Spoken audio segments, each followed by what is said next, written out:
Seguramente da Bíblia é o salmo mais conhecido da Bíblia.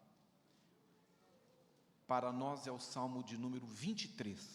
E esse salmo de número 23 começa dizendo Davi que o Senhor é o meu pastor e nada me faltará. Mas nós vamos ler o versículo 2, 3 e 4 e eu vou hoje falar com vocês sobre o versículo 2 e o versículo 4. Em verdes prados me faz descansar, para águas tranquilas me guia em paz. Eu sei que a minha tradução é um pouco diferente da tradução que normalmente os irmãos usam. Eu acho que vocês estão colocando aqui a tradução mais usual, não é isso? Então, na tradução mais usual, versículo 2, volta lá, isso. Em verdes pastagens me faz repousar, me conduz a águas tranquilas. Versículo 3, restaura-me o vigor e conduz-me nos caminhos da justiça por amor do seu nome. Restaura-me o vigor, guia-me nas veredas da justiça por amor do seu nome. O 4, ainda que eu ande pelo vale da sombra da morte, não temerei mal algum, pois tu estás comigo, a tua vara e o teu cajado me protegem. E nosso irmão Davi, que não é o motivo, ele não é o centro desta mensagem nesta noite, é um homem que nós precisamos observar, vale a pena nós prestarmos atenção nele, porque há uma declaração acerca dele, de que ele é o homem segundo o coração de Deus. Então, você precisa prestar atenção nessa pessoa. Por que precisa prestar atenção nessa pessoa? Porque este moço, nosso irmão Davi, conseguiu atingir no seu coração um estágio que muitos passam a vida inteira e não conseguem atingir. E deve ser o nosso principal objetivo. O nosso objetivo, a nossa busca, deve ser agradar a Deus, fazer com que Deus se agrade de nós. Quando nós ofertamos, como parte do nosso culto, o nosso objetivo ao ofertarmos, o objetivo maior, não deve ser o objetivo, eu digo objetivo maior, número 1, não deve ser o objetivo de ajudar a obra, de ajudar a igreja. É lógico que nós ofertamos e ajudamos a obra, é lógico que nós ofertamos e ajudamos a igreja, mas esse não é o objetivo número 1. O objetivo número 1 não deve ser a nossa compreensão de que vamos semear e porque damos e semeamos, vamos receber a medida sacudida, recalcada e transbordando. É lógico que é uma consequência, mas não deve ser a nossa busca número 1.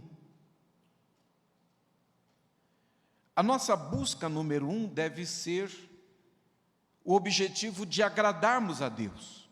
Mas qual é a relação de agradarmos a Deus com a nossa oferta? É que a visão de Deus em relação à oferta, por exemplo, é diferente da nossa visão em relação à oferta.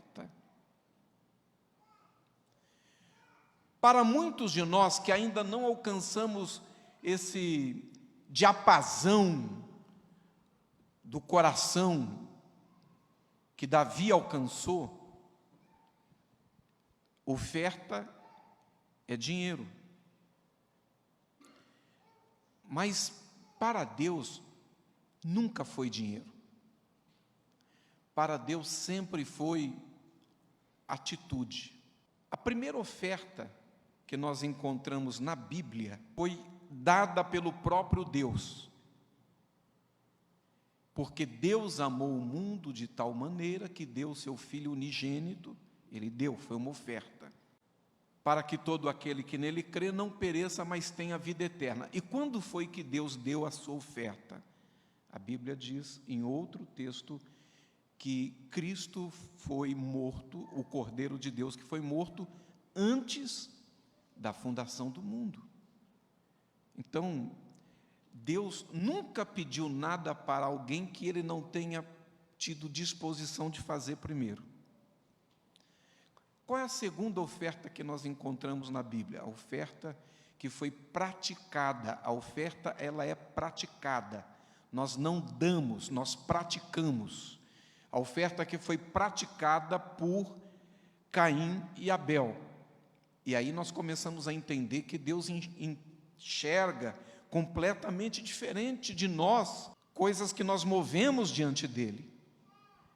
Porque a Bíblia diz que Deus olhou para o ofertante e depois para a oferta. E por causa disso, Ele olhando para o ofertante, encontrou um coração alinhado, um coração que buscava agradá-lo em Abel. E em Caim, ele não achou. Mas Deus amava Caim. E é por isso que Deus diz, não fica triste, Caim, o pecado está perto de você.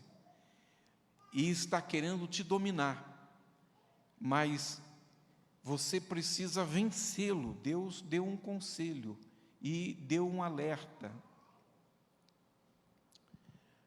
A oferta de Abel foi recebida porque Deus se agradou de Abel. Ao longo da Bíblia, esse assunto, eu estou falando de oferta, mas não é o nosso assunto. O nosso assunto é agradar a Deus. Esse assunto, oferta, ele é tratado diversas vezes, até chegar um dia que Jesus está no culto. E quando Jesus está no culto, é bom também a gente prestar atenção nele. Sempre a gente aprende com Jesus presente. E ele, que estava quieto no canto, sentado, parado, exatamente no momento da oferta, ele se levanta e vai ficar perto do gasofilácio. Os discípulos estão prestando atenção, e quando termina a oferta, Jesus se dirige a eles no canto e diz, vocês viram todas as pessoas que ofertaram? Eles haviam visto, claro, e muitas pessoas que haviam depositado somas importantes de oferta. Jesus diz, ninguém aqui ofertou mais do que aquela viúva pobre, porque ela deu tudo o que tinha. Na matemática humana, na leitura humana, na compreensão humana, a conta não fechava, porque foi tão insignificante para a igreja, naquele culto, a oferta daquela viúva pobre, mas Jesus disse, ninguém fez o que ela fez, porque a oferta é atitude, ela agradou o coração de Deus. Por isso, Jesus, que conhece o coração do Pai, Ele que está junto do coração do Pai, Ele se agrada da atitude espiritual daquela mulher.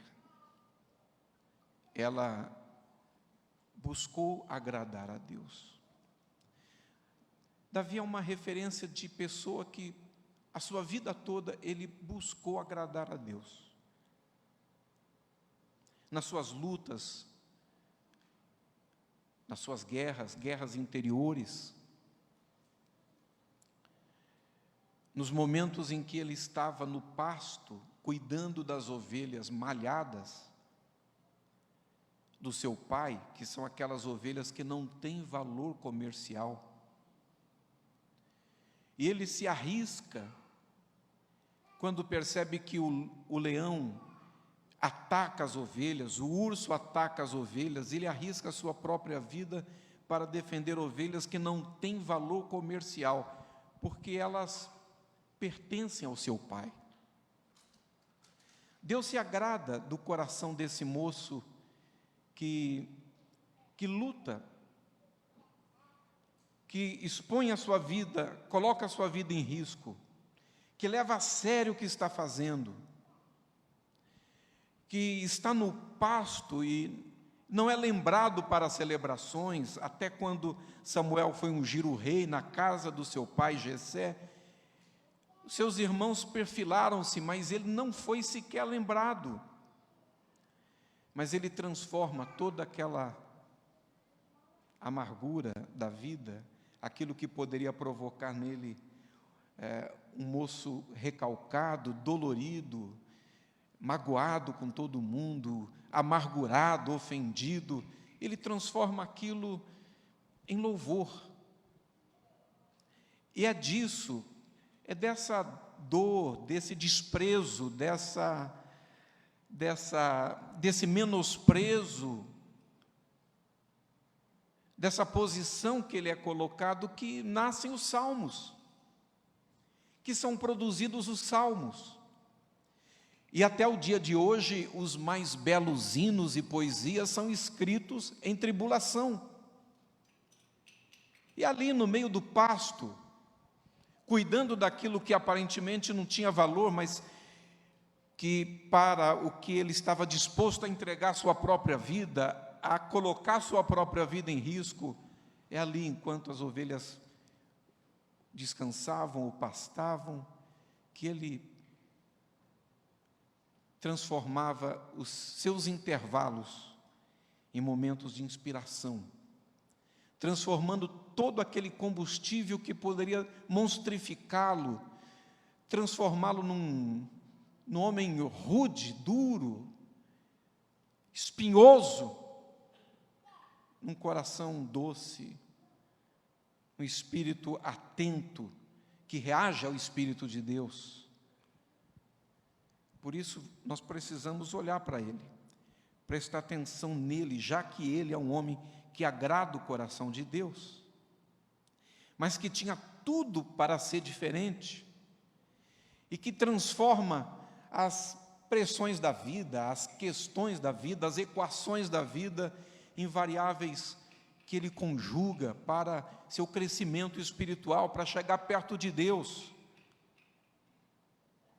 E quando eu olho para ele, que queria agradar a Deus, que buscava agradar a Deus, eu me dou conta que essa deve ser a minha busca, esse deve ser o meu objetivo. Por isso, quando eu oferto para agradar a Deus. Quando eu canto para que Deus se agrade de mim.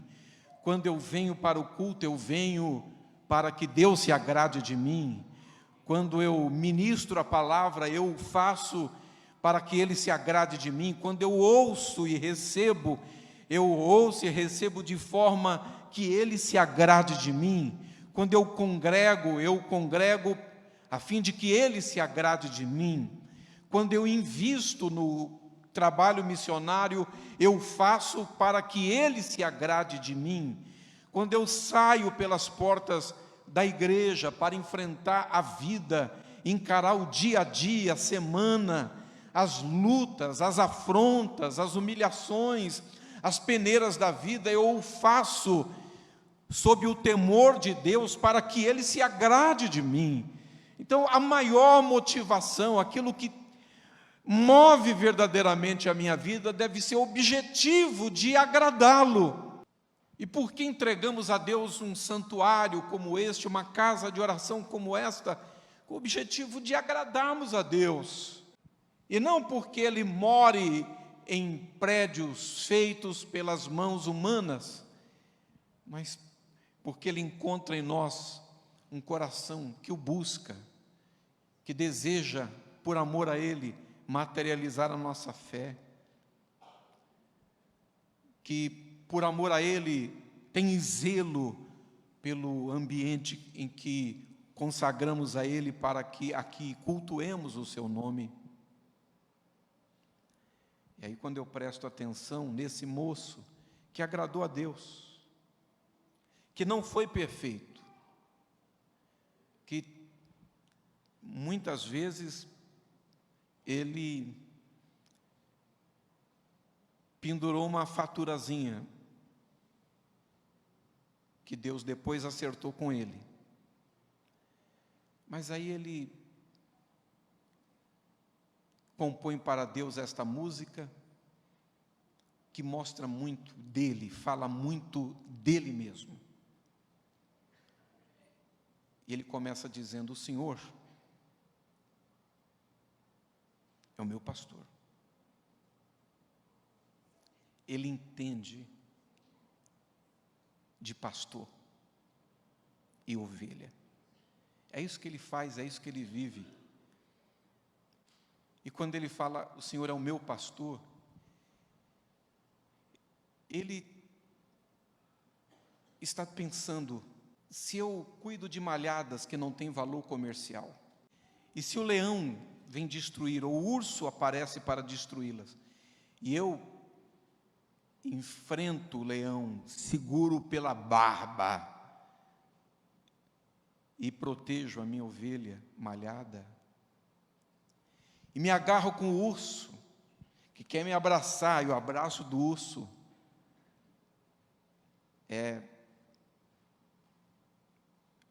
uma provação dura, mas eu enfrento o urso, eu vejo os seus dentes bem perto do meu rosto, mas eu encaro e o venço,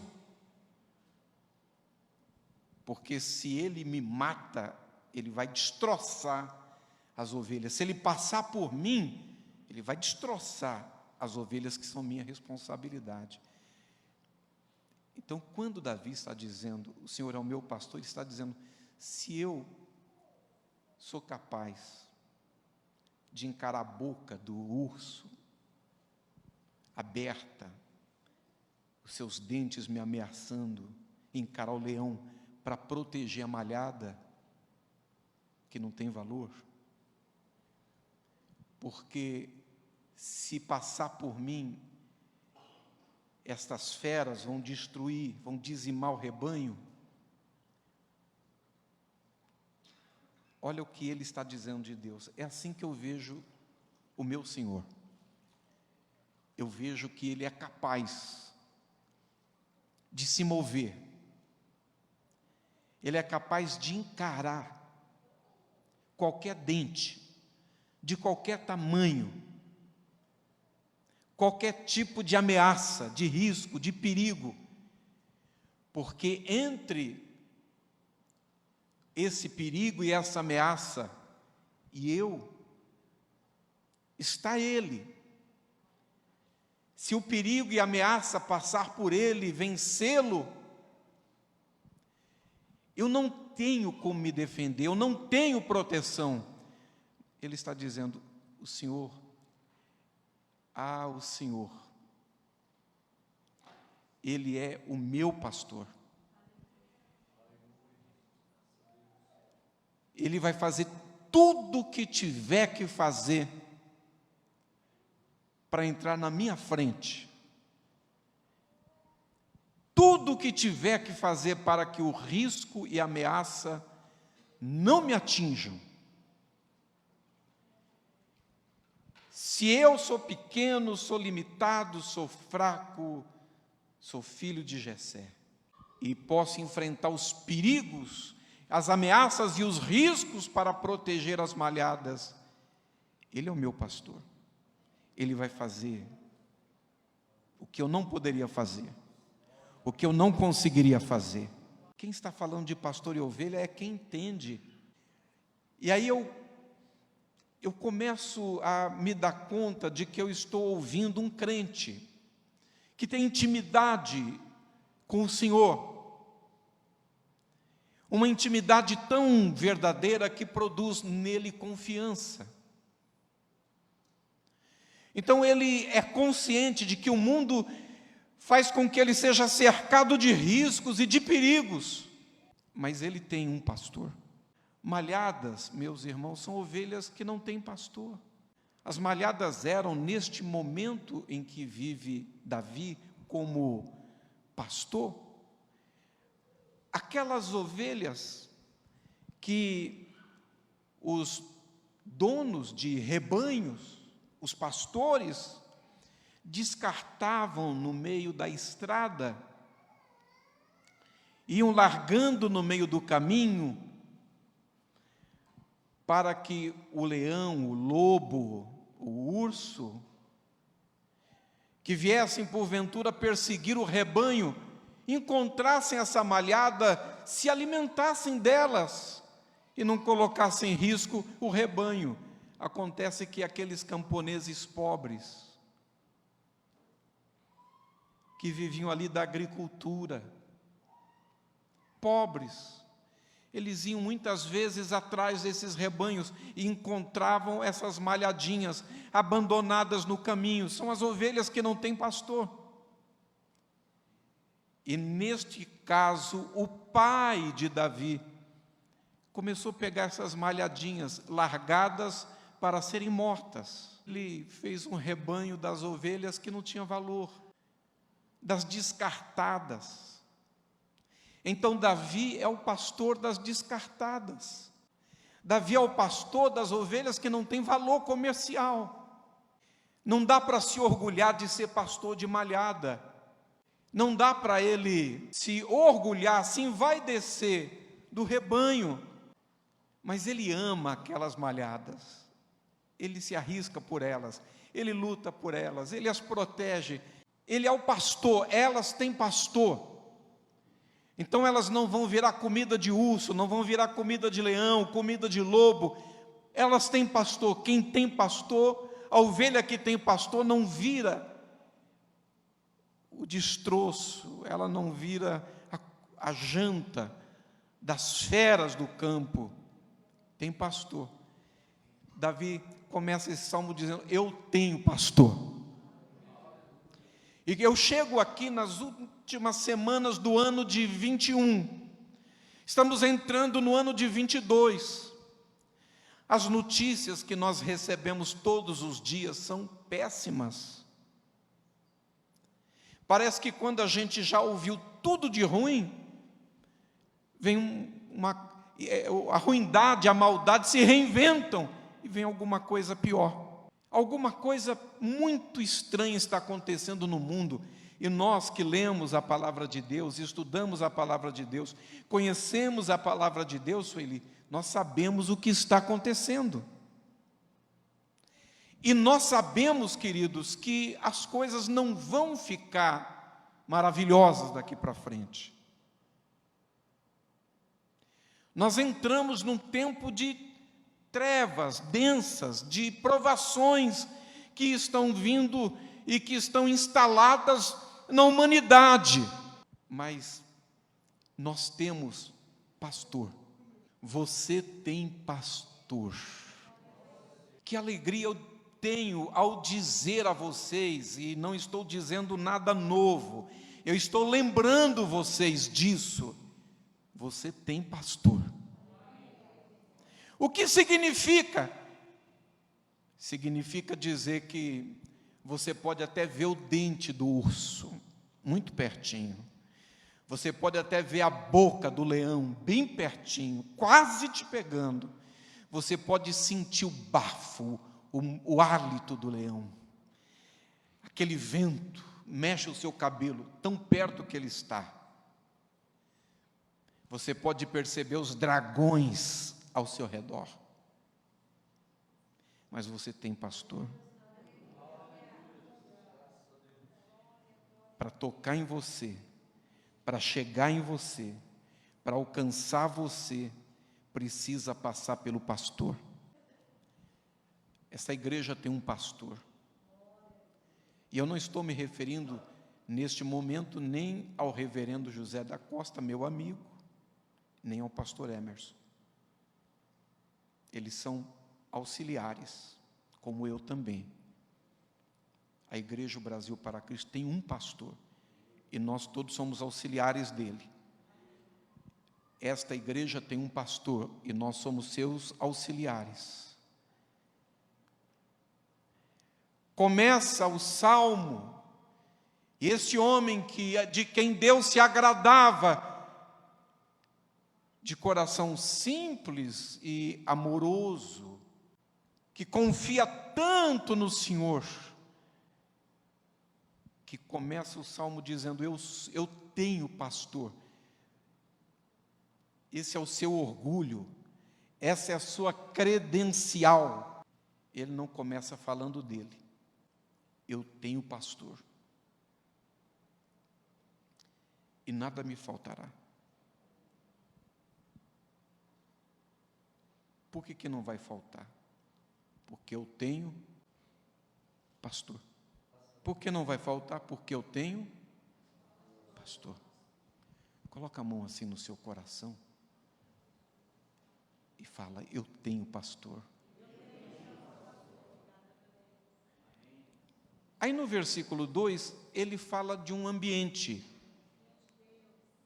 E no versículo 4, ele vai falar de outro ambiente.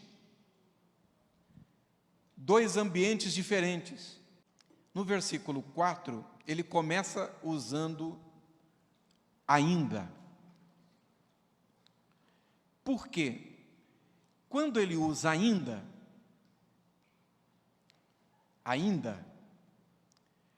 ele está dizendo aqui que no 4, esse ambiente não é um ambiente normal, não é um ambiente natural, esse não é o fluxo do rio, mas ainda que a gente tem que passar por esse ambiente. É isso que ele está dizendo, ainda. Dois ambientes. Quais são estes ambientes? Primeiro ambiente, verdes prados. Na tradução que os irmãos leram, versículo 2, em verdes pastagens, ou em verdes prados. Esse é o primeiro ambiente.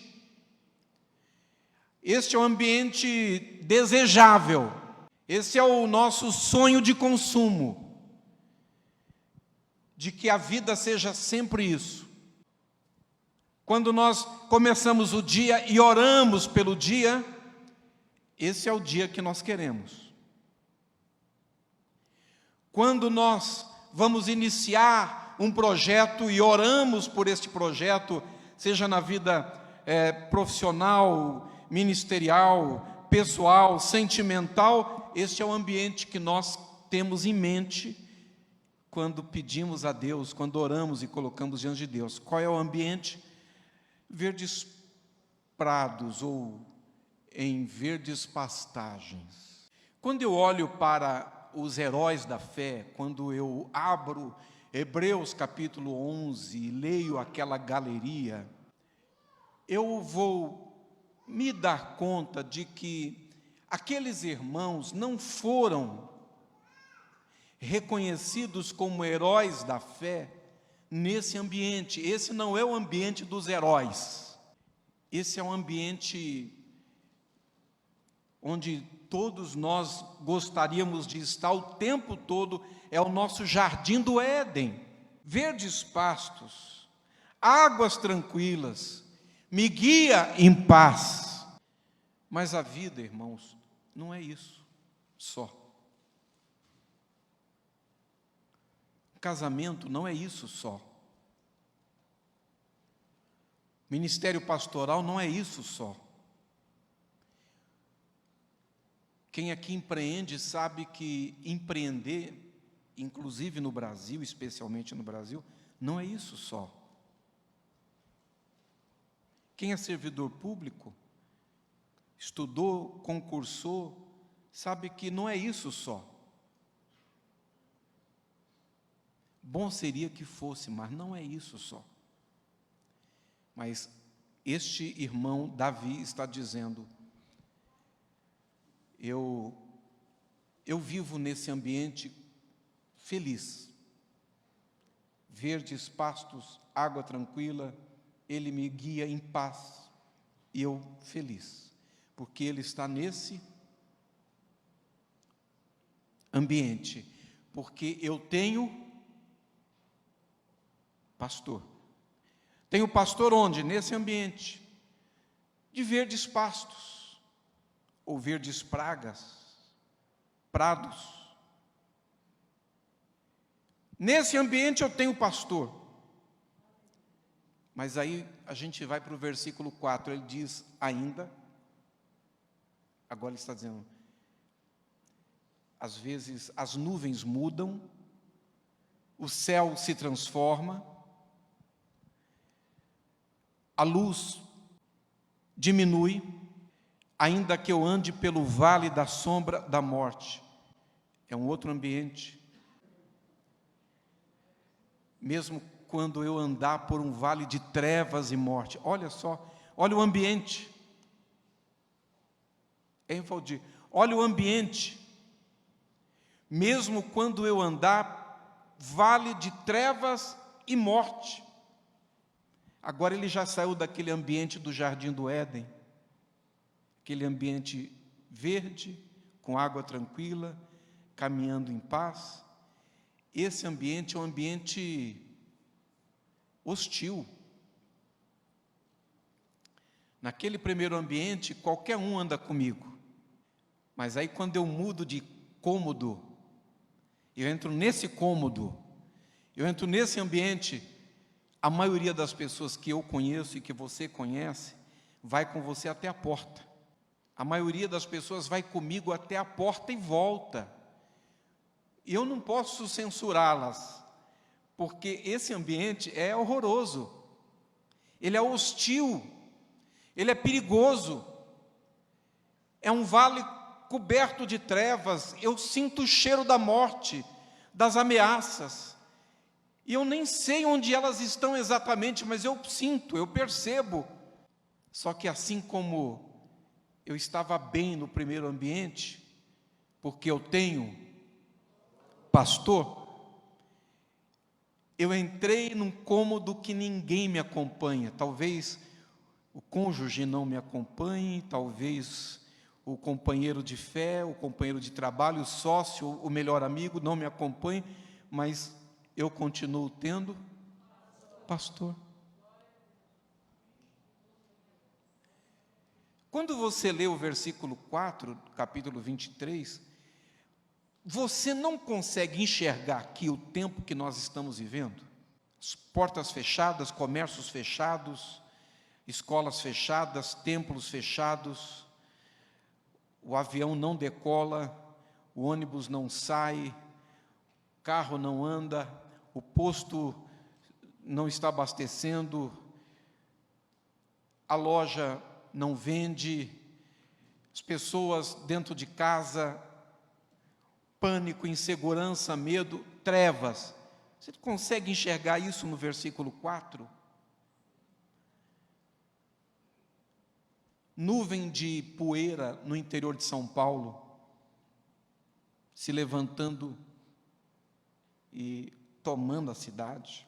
Nuvens de gafanhotos que vêm para a fronteira do Brasil, ou que saem de outros países e destroem a agricultura, a lavoura. Vocês estão conseguindo enxergar o versículo 4? Inundações em lugares áridos, seca em lugares que eram úmidos. 110 milhões de brasileiros que têm algum nível de insegurança alimentar. 19 milhões de brasileiros que estão passando fome, parecidos com aquele senhor nas ruas de Brasília, há uns 2 meses, andando no meio dos prédios à noite, dizendo: a fome chegou, a fome chegou, a fome chegou. Mais de 600 mil pessoas mortas por um vírus. Vocês estão conseguindo enxergar esse versículo? O vale de trevas e morte. Ameaça de uma guerra, as relações tensas entre as superpotências mundiais, o avanço tecnológico usado para o mal para o bem, mas também para o mal. A bioética relativizada. Agora, esse é um ambiente que Davi disse, ele não é normal. Esse é um ambiente ainda. É um ambiente que não faz parte, não é o processo, o caminho natural da vida, mas ainda que a gente de repente acorde uma manhã sendo avisado de que a gente coletivamente entrou nesse ambiente, ou se a gente acordar um dia e perceber que nós entramos num momento, num ambiente de provas. Davi, que eu estou dizendo que a gente tem que olhar para ele, prestar atenção nele, ele está dizendo, ainda que eu entre nesse ambiente, eu tenho pastor. Irmãos, vamos chegar no final desse ano, renovando as nossas forças, renovando a nossa fé, renovando o nosso ânimo. Vamos continuar crendo, mas vamos aumentar o nível de confiança, nessa certeza de que nós temos pastor. Então, se nós temos pastor, o ambiente verdejante, onde ele me guia em paz, é um ambiente positivo. Mas o ambiente da morte, da sombra de morte, do medo,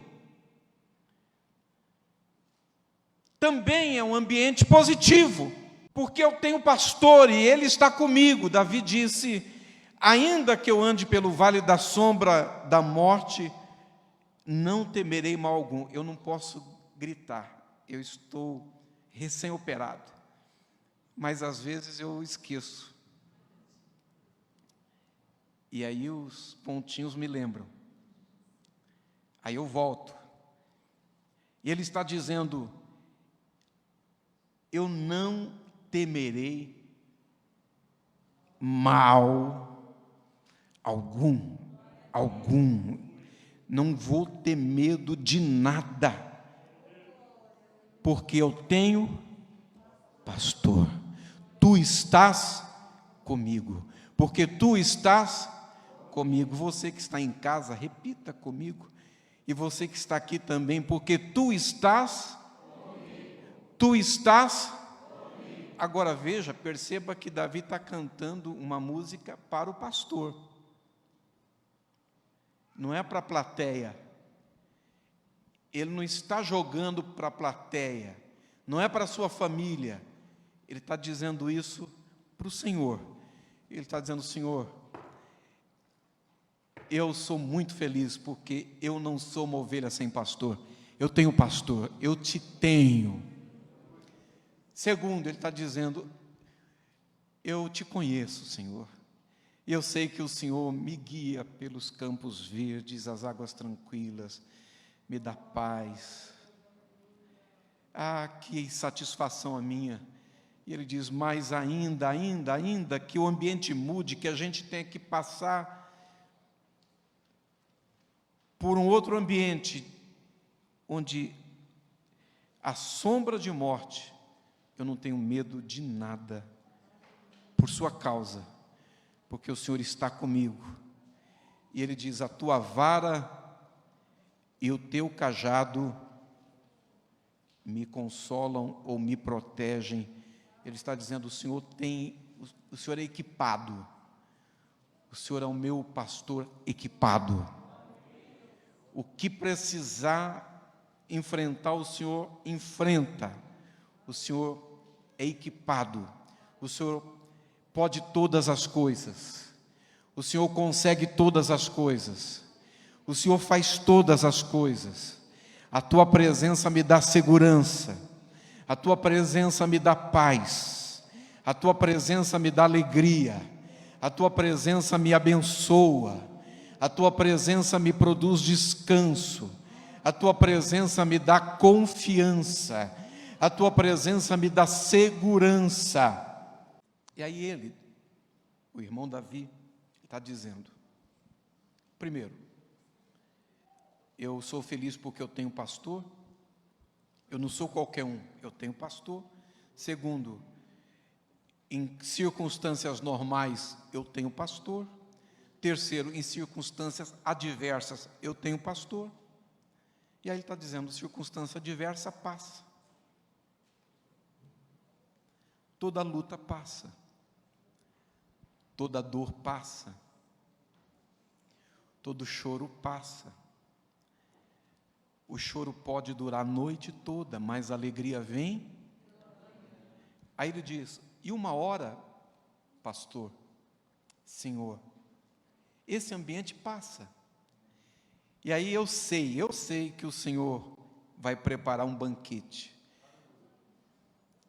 Porque depois que a gente passa pelo vale, tem um banquete. Prepararás um banquete para mim, na presença dos meus inimigos. Não é assunto de hoje. Se um dia vocês me chamarem e Deus permitir, eu queria continuar daqui, se Ele permitir. Porque Ele passou o vale, mas Ele está dizendo que Deus vai fazer um banquete na presença dos inimigos. Então tem inimigo que é inimigo no vale. Agora tem inimigo que é o inimigo depois do vale. Mas aí é assunto para outro dia. Os inimigos depois do vale. Mas não tem problema, inimigo no vale ou depois do vale, eu tenho pastor. Ele prepara um banquete para mim na presença dos meus inimigos, e me honra, e unge a minha cabeça com óleo, e faz transbordar o meu cálice. No versículo 6, ele termina dizendo: a felicidade. A nossa diz a bondade. Ele diz: a felicidade e a misericórdia certamente me acompanharão todos os dias da minha vida, e habitarei na casa do Senhor por dias sem fim, porque eu tenho pastor. Se você esquecer de mim, não tem problema, não esqueça disso, você tem pastor. Quando você sair para a sua casa, vá se lembrando disso: eu tenho pastor. Nos pastos verdejantes, nos momentos em que tudo dá certo e vai bem de acordo com o seu planejamento, você tem pastor. Nos momentos áridos, no vale da sombra da morte, quando as ameaças chegam muito pertinho de você, você tem pastor. E ele está equipado, preparado para enfrentar o que vier. Se vier leão, ele enfrenta. Se vier urso, ele enfrenta. Se vier lobo, ele enfrenta. Os inimigos no vale, ele enfrenta. E depois do vale, ele continua. Ele é o seu pastor. Eu vou parar aqui para deixar a parte 2 para o dia que vocês me chamarem. Que Deus abençoe, que esse pastor maravilhoso, esse pastor que encarnou, que nasceu de uma virgem, que viveu entre nós por 33 anos, este pastor que no final desses 33 anos foi humilhado, foi esbofeteado, foi agredido, foi envergonhado, foi crucificado, foi pregado numa cruz, foi ferido, foi machucado e foi morto. Esse pastor que no terceiro dia ressuscitou dentre os mortos, esse pastor que está sentado à direita do Pai intercedendo por nós, este pastor que enviou o Espírito Santo, que é o Espírito da promessa, que é o nosso guia nessa terra, até o momento que nós nos encontraremos com Ele. Que esse pastor, que está aqui, que Ele abençoe a sua vida, que Ele guarde a sua fé, que Ele abençoe a sua vida espiritual, que Ele te ajude nesse final de ano, e na entrada desse ano de 2022, e quando virar o ano, em 31 de dezembro, no primeiro minuto de 22, que você se lembre pelo Espírito Santo desta palavra: eu tenho pastor. Deus te abençoe em nome de Jesus.